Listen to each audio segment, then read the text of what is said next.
नमस्कार, आवाज़ उत्तर प्रदेश के इस बुलेटिन में आपका स्वागत है। मैं हूं रवि कौशिक। आइए जानते हैं उत्तर प्रदेश से जुड़ी तमाम खबरों के बारे में।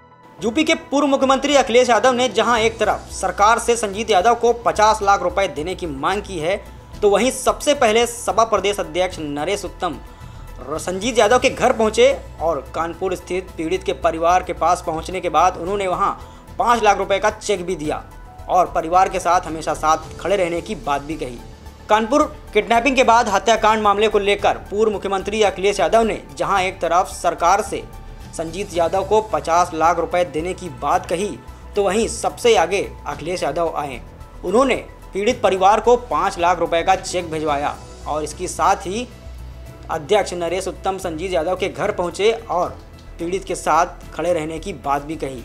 देखिए, आज ये संजीत यादव का जो समाचार दुखद मिला है, इस पर हम दुख व्यक्त करते हैं और इस घटना की जितनी निंदा की जाए वो कम है। मैं समाजवादी पार्टी के राष्ट्रीय अध्यक्ष माननीय श्री अखिलेश यादव जी के निर्देश पर पिछले शुक्रवार को भी यहाँ आया था और यहाँ से चमन सिंह से उनके परिवार से बातचीत करके मैंने पार्टी को भी अवगत कराया और तमाम ऐसे जिम्मेदार अधिकारियों को बताया गया कि जिस बच्चे का अपहरण हुआ है वो सकुशल उसके माँ बाप को मुहैया कराया जाए।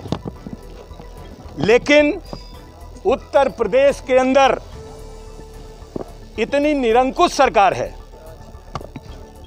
सरकार नाम की कोई चीज नहीं है। लगातार पूरे प्रदेश के अंदर अपराधों की बाढ़ है। आज इस नौजवान की हत्या, अपहरण, परिवार को पूरा आर्थिक रूप से तंग कर दिया, परिवार का इकलौता बेटे को ले लिया। पूरे प्रदेश के अंदर हाहाकार मचा हुआ है और सरकार लगातार गलत बयानी करती जा रही है, झूठ बोल रही है सरकार। जब भी विपक्ष के लोग सरकार को चिताते हैं, मीडिया के भाई लोग हमारे समय समय पर सरकारों को अवगत कराते हैं, ज़मीनी हकीकत से अवगत कराते हैं, लेकिन उनको अनसुना कर दिया जाता है, हवा में उड़ा दिया जाता है और उनका बीजेपी का कोई न कोई प्रवक्ता बैठाल करके जो बातें सही सच हमारे मीडिया के लोग निकालते हैं या विपक्ष के लोग या आम जनता जो कहती है उसकी मजाक उड़ाते हैं। मीडिया में डिबेट कराने के नाम पर भारतीय जनता पार्टी के झूठों की फौज है और वो झूठे लोग इस देश के लोकतंत्र के लिए बहुत बड़ा कलंक हो गए।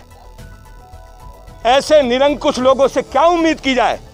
माननीय अखिलेश यादव जी ने अपने मुख्यमंत्रित्व काल में माननीय अखिलेश यादव जी ने उत्तर प्रदेश की पुलिस को नई टेक्नोलॉजी से संबंधित उत्तर प्रदेश के अंदर माननीय अखिलेश यादव ने पूरे देश के अंदर सबसे बेहतरीन पुलिस का मुख्यालय बना कर दिया। जो हाई टेक्निक है, पूरी तरीके से टेक्नोलॉजी से तकनीक से भरपूर जो दुनिया के एक उदाहरण है माननीय अखिलेश यादव जी ने उत्तर प्रदेश की पुलिस को दिया। माननीय अखिलेश यादव जी ने अपराधों की रोकथाम के लिए 100 डायल 100 नंबर की जो व्यवस्था किया और अच्छी गाड़ियां दिया, अच्छी गाड़ियां इनोवा जैसी गाड़ियां दे करके पुलिस को पूरी तरीके से मजबूत किया कि पुलिस अपराधों पर नियंत्रण करे। वही टेक्नोलॉजी है, लेकिन सरकार की नियत अपराधों को रोकने में नहीं है, सरकार की नियत बेरोजगारों को रोजगार देने में नहीं है, सरकार की नियत उत्तर प्रदेश के ईमानदार लोगों की इज्जत करने में नहीं है। सरकार केवल अपने वोट बैंक की राजनीति करते हुए जनता को धोखा देने का काम कर। में एसपी, सीओ, इंस्पेक्टर सबको सस्पेंड कर दिया गया और क्या मांग? हमारी मांग है कि संजीत यादव की हत्या हुई है, सरकार इसके परिवार को 50 लाख रुपए की मदद करे। माननीय अखिलेश यादव जी ने अपने सीमित संसाधनों से 5 लाख रुपए की सहायता चमन सिंह और उनकी परिवार, उनकी पत्नी सुषमा जी को, उनकी बेटी रुचि को उनको भेजा है। वो देने में 5 लाख रुपए की सहायता पार्टी के जो माननीय राष्ट्रीय अध्यक्ष श्री अखिलेश यादव जी के आह्वान पर यहाँ पर मैं आया हुआ हूँ और हमने मदद की। और मेरी मांग है उत्तर प्रदेश सरकार से कि संजीत के परिवार को कम से कम 50 लाख रुपए की मदद की जानी चाहिए। पूरे प्रदेश के अंदर पत्रकार सुरक्षित नहीं, अभी आपने गाजियाबाद का देखा, उन्नाव का देखा, तमाम लोग, पत्रकार लोग जो सही बात निकालते हैं उनकी हत्याएं हो रही, सही बात कहने में हत्या हो रही है, लेकिन सरकार उनके परिवारों की ना आर्थिक कोई मदद नहीं कर रही है।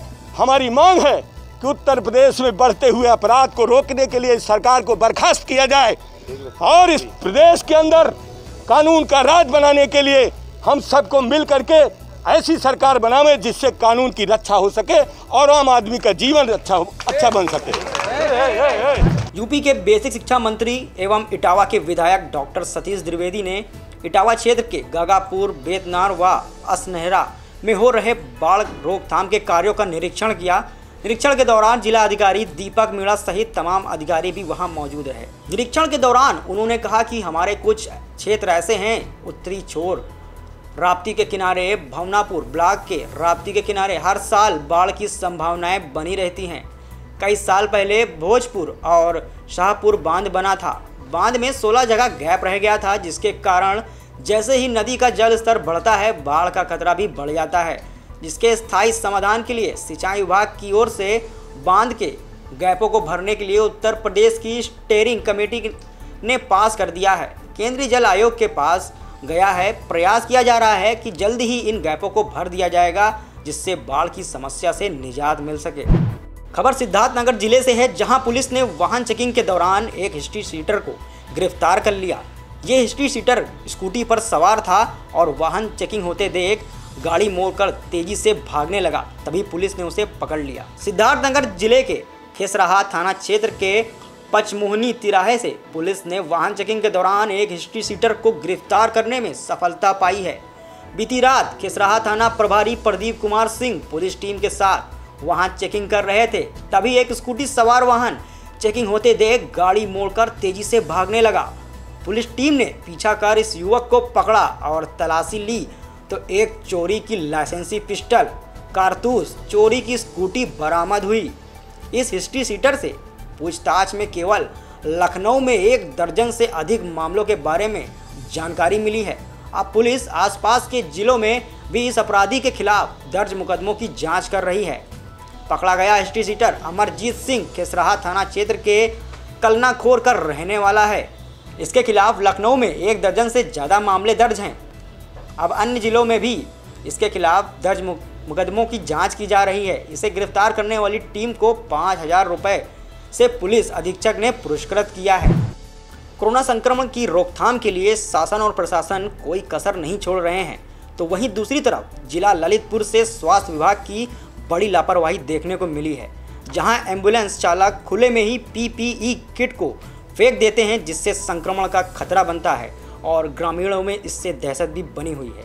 कोरोना पॉजिटिव मरीजों को संक्रमण रोकने के एवं स्वास्थ्य लाभ देने के उद्देश्य से जहां एक और शासन और प्रशासन मरीजों को क्वारंटीन कर स्वास्थ्य लाभ पहुंचा रहा है, इसके अलावा मास्क लगाकर घर से निकलने के निर्देश भी जारी कर दिए गए हैं, जिससे कि संक्रमण ना फैले, तो वहीं दूसरी ओर एम्बुलेंस चालक PPE किट उतार कर रास्ते में गांव के पास ही फेंकने का कार्य भी कर रहे हैं, जिससे संक्रमण फैलने का खतरा बढ़ गया है। आपको बता दें, ललितपुर जनपद के तालबेहट तहसील में L1 कोविड-19 हॉस्पिटल खोला गया, जहां कोरोना पॉजिटिव मरीजों को 14 दिन के लिए क्वारंटीन किया गया। राजकीय पॉलिटेक्निक कॉलेज को कोविड-19 L1 हॉस्पिटल बनाया गया है। इस हॉस्पिटल में जो भी एम्बुलेंस चालक मरीजों को छोड़ने आ रहे हैं, वह वापस लौटते समय अपनी PPE किट उतार कर रास्ते में फेंक देते हैं। ग्रामीणों ने बताया कि यहाँ ये एम्बुलेंस चालक संक्रमण फैला रहे हैं, जबकि संक्रमण के खतरे को रोकने के लिए इस किट को जला देना चाहिए, लेकिन उनके द्वारा ऐसा नहीं किया जा रहा। रास्ते में यहाँ हॉस्पिटल से 100 मीटर की दूरी पर गांव के किनारे या फेंक कर चले जाते हैं। 2 दिन से ऐसा ही किया जा रहा है, लेकिन इसकी खबर जब चिकित्सालय प्रशासन को हुई तो उन्होंने तुरंत अपना एक कर्मचारी भेजकर वहां पड़ी हुई PPE किट को वापस उठवा ली। अगली खबर रायबरेली के एक ऐसे इलाके से है, जहां चोरी की घटनाएं बढ़ती जा रही हैं। बीती रात एक रिटायर्ड फौजी के घर पर कुछ अज्ञात चोरों ने लाखों के सामान पर अपना हाथ साफ कर लिया। मामला थाना खीरो क्षेत्र के अंतर्गत कान्हा मऊ गांव का है, जहां कुछ अज्ञात चोरों ने एक रिटायर्ड फौजी यानी रामेश्वर सिंह के यहां कल बीती रात 73,000 की नकदी सहित लगभग 15 लाख के जेवरात पर अपना हाथ साफ कर लिया। बताया जाता है कि रिटायर्ड फौजी अपनी पत्नी के साथ दरवाजे के बाहर लेटे थे और घर में कोई नहीं था। इसी का फ़ायदा उठाकर अज्ञात चोरों ने इतनी बड़ी चोरी को अंजाम दे दिया। ऐसे में लोगों का कहना है कि आखिर पुलिस चोरों के गिरबान तक क्यों नहीं पहुंचती है, यह बहुत बड़ा सवाल है। खीरो पुलिस के लिए क्षेत्रों में चोरियां एक आम बात सी हो गई है। अब धीरे धीरे लोगों का पुलिस से विश्वास उठता जा रहा है। दबंगों ने सेना में तैनात जवान के परिवार को दी जान से मारने की धमकी, जिससे दहशत में पूरा परिवार है। आइए देखते हैं इस रिपोर्ट में। श्रीनगर में सेना में तैनात जवान प्रदीप कुमार निवासी सेलामऊ ने पुलिस अधीक्षक को प्रार्थना पत्र भेजते हुए बताया है कि श्रीनगर में 257 आर्मी में है वो। पीड़ित ने बताया कि मेरा परिवार गांव में अकेला रहता है, जिसे गांव के दबंग जान से मारने की धमकियां दे रहे हैं और आए दिन परेशान करते हैं। पीड़ित सेना के जवान प्रदीप ने बताया कि सेना में तैनात होने की वजह से मेरी पत्नी व मेरे 2 छोटे बच्चे और साथ में मेरे साड़ू का बच्चा है जो कि 11 वर्ष का है, जिसको गांव के ही दबंग शराब पीकर काफ़ी परेशान कर रहे हैं व जान से मारने की धमकी दे रहे हैं, जिससे पूरे परिवार में दहशत बनी हुई है। सेना में तैनात जवान ने पुलिस अधीक्षक को पत्र लिखकर कार्रवाई की मांग की है। मेरा नाम प्रदीप कुमार, ग्राम सेलामऊ, पोस्ट चंदपुरा, तहसील कलह, जिला मैनपुरी का रहने वाला हूँ। घर में हमारे मैडम 2 बच्चियाँ छोटी छोटी, एक बच्ची है 3 साल की, एक है 1.5 साल की। उनके साथ मैं अपना साड़ू का बच्चा गुलशन 11 वर्ष का रख रहा हूँ। जब वो एक गांव के हमारे भाई से चाचा लगते हैं, उनके पास हमने भेजा उसको, तो वहाँ पर अमरचंद सनॉफ जयराम सिंह, उन्होंने उसको डांटा, बोला तू कौन होता है यहाँ खेती बाड़ी देखने के लिए, तू यहाँ से भाग जाओ, नहीं तो मैं तेरे रात को उठवा दूँगा। फालतू बहुत कुछ बकवास करने के बाद भी जब बच्चा घर लौट के आया तो हमसे उसने बात कराई।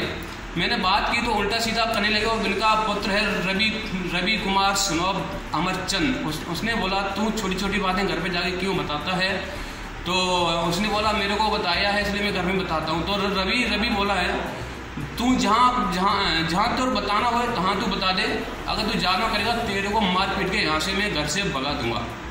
तो मेरी पुलिस अधीक्षक महोदय जी से निवेदन है कि इस कार्रवाई को गंभीरता से लेके मेरे बच्चियों की हेल्प किया जाए और कोई भी नुकसान मेरे बच्चों या मेरा साड़ू का बच्चे पे कोई नुकसान हुआ तो अमरचंद सनॉफ जयराम सिंह, रवि कुमार सनॉफ अमरचंद इनके आभारी रहेंगे। इनके यानी इन्हीं का हाथ होगा, जो कुछ बच्चे साथ नुकसान होगा इन्हीं का हाथ होगा। तो मैं स्वयं पहने करता हूँ निवेदन पुलिस अधीक्षक महोदय जी से कि हमारी समस्या को गंभीरता से लेकर हमारे बच्चों की तरफ सेफ्टी रखें। जय हिंद, जय भारत। मैं श्रीनगर में पोस्टेड हूँ 257 आर्मी से। जय हिंद, जय भारत। अगली खबर इटावा से है, जहां कस्बा लखना के समीपवर्ती ग्राम विधिपुरा में कोरोना संक्रमण केस मिलने के बाद चिकित्सा अधिकारी डॉक्टर यतेंद्र राजपूत, फार्मासिस्ट अमर सिंह पाल व उनकी टीम द्वारा गांव में सैंपल लिए गए और स्क्रीनिंग भी की गई। इटावा जिले में बढ़ रहे कोरोना संक्रमण को देखते हुए कस्बा लखना के समीपवर्ती ग्राम विधिपुरा में कोरोना संक्रमण के केस मिलने के बाद चिकित्सा अधिकारी डॉक्टर यतेंद्र राजपूत, फार्मासिस्ट अमर सिंह पाल व ANM ने गांव में थर्मल स्क्रीनिंग कराई। इसके अलावा डॉक्टर ललित राजपूत की टीम द्वारा गांव में सैंपल भी लिए गए। वहीं तहसीलदार चकरनगर के निर्देश पर लेखपाल जितेंद्र यादव व राघव यादव द्वारा गांव में बैरिकेटिंग कर लोगों को घेरे में रखने के बाद मास्क लगाकर रहने की अपील भी की। बाराबंकी जिले में 50 फीट की ऊंचाई से उफनाई नदी में जानलेवा स्टंट कर रहे मासूम बच्चे का वीडियो सामने आया है। और तो और बच्चे को रोकने के लिए ना तो उसके अभिभावक दिखाई देते हैं वहां और ना ही कोई पुलिस वाला। देखिए हमारी इस रिपोर्ट में। बाराबंकी में जहां नदियां पूरे वेग से बह रही हैं, वहीं इस वेग का आनंद लेने वाले भी कम नहीं हैं। भले उनका यह आनंद उनकी जान ही क्यों ना ले ले। कुछ ऐसा ही नज़ारा हाईवे पर बने नदी के एक पुल पर दिखाई दिया, जहां बच्चे ने 50 फीट की ऊंचाई से कूदकर स्टंट लगाई। खास बात यह रही कि इस बच्चे को रोकने के लिए ना उसके अभिभावक दिखाई दिए और ना ही स्थानीय पुलिस। 100 बात की एक बात यह है कि अगर यह बच्चा हर रोज़ यह जानलेवा स्टंट करता है तो स्थानीय पुलिस को उन्हें रोकना चाहिए या इनके अभिभावकों को इनसे बात करनी चाहिए। इस तरह का स्टंट जानलेवा साबित हो सकता है और इसे ना करें, अन्यथा कभी भी कोई बड़ा हादसा हो सकता है। आज के बुलेटिन में बस इतना ही। आगे भी खबरों के लिए बने रहिए हमारे साथ और सब्सक्राइब कीजिए हमारे चैनल आवाज़ उत्तर प्रदेश को। धन्यवाद।